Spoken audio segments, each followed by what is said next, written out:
Right. Here we're moving on with Chapter 4 to Critical Thinking, the Creative Cycle. This is the Zander channel. I am Joseph Nolen. Let us move on, shall we? The Creative Cycle for Chapter 4. Critical thinking involves thinking outside of the box. Now, we talk about this all the time because change happens outside of your comfort zone, which is outside of your box. If you're comfortable, you're stagnant. You're sitting in a warm cesspool of shit. You're not going anywhere in your life. Now, if you want to think outside the box, you need to establish creativity within your own mind. Critical thinking and creativity go hand in hand.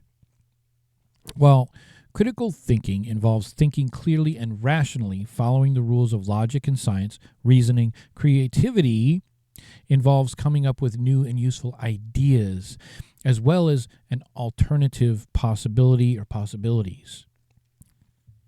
Creativity is necessary to solve problems. However, critical thinking is essential when it comes to evaluating and improving these ideas. Both are necessary and both are needed for people to prosper ultimately. Although creativity tends to be a little more spontaneous than critical thinking, it's similar to critical thinking in how it follows a step-by-step process. You've likely done something similar before without even realizing it.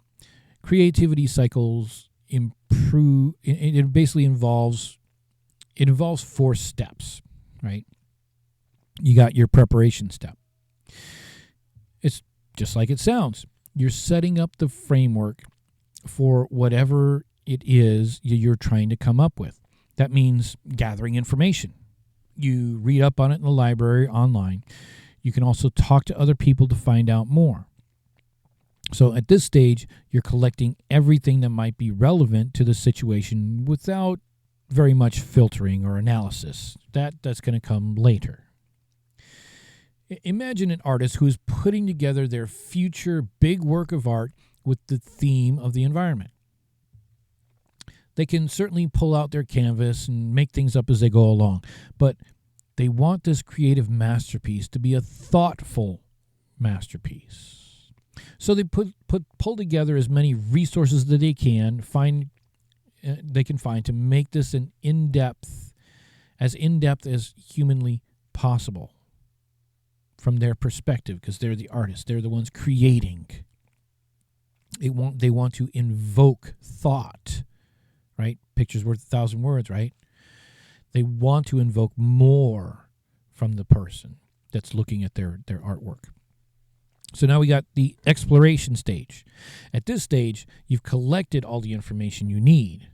Now, it's time to look at what you have. This can include classifying your material, organizing it, looking at it from different perspectives. While devoting your attention to what you have found, you might find some things you may not be as useful as you thought. You might find that there are gaps that you want to or need to fill.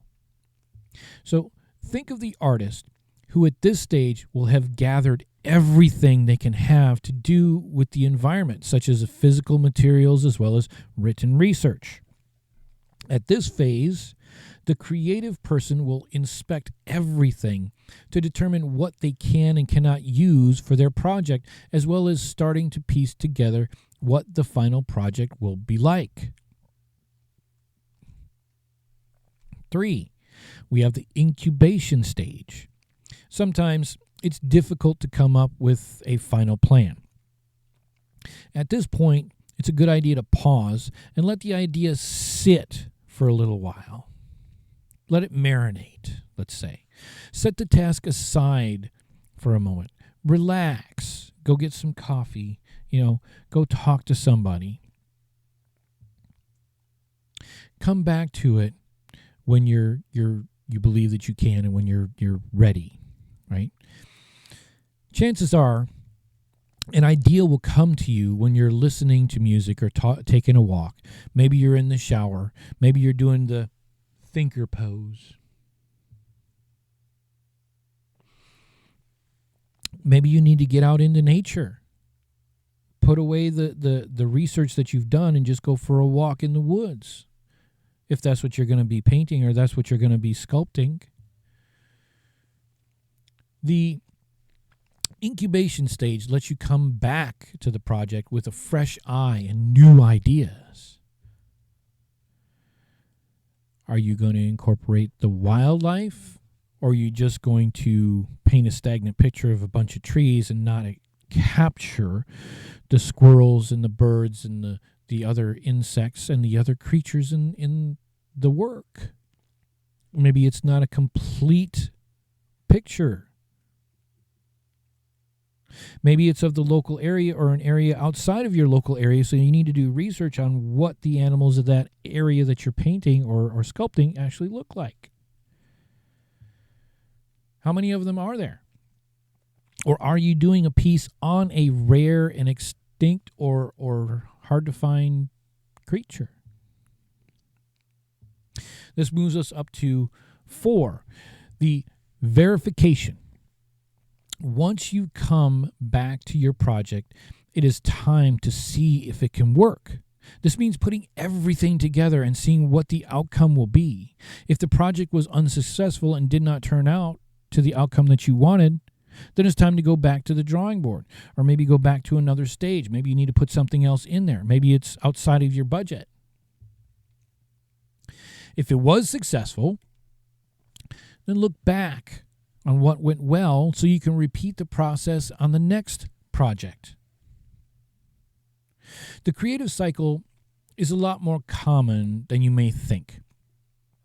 How many items, projects, programs can you think of that may have followed this same process? Maybe at their verification phase, they found that their project wasn't viable and they thought and had to start from the beginning. Maybe it ended up being very successful and well known on the first try. Great. I hope they recorded that so they can duplicate it. Although creativity is a little different from critical thinking, the two are like brothers and sisters. True creativity, right, it uses critical thinking skills, and creativity enhances critical thinking. While you will find the steps in the creative cycle differ from the steps in critical thinking, you'll also find that they have some similarities. And so you have it, the creative cycle. Use that and incorporate that into your critical thinking. And this is how you create masterpieces. This is how masterpieces are created. Let's put your name with that masterpiece. Let's put your name with that solution.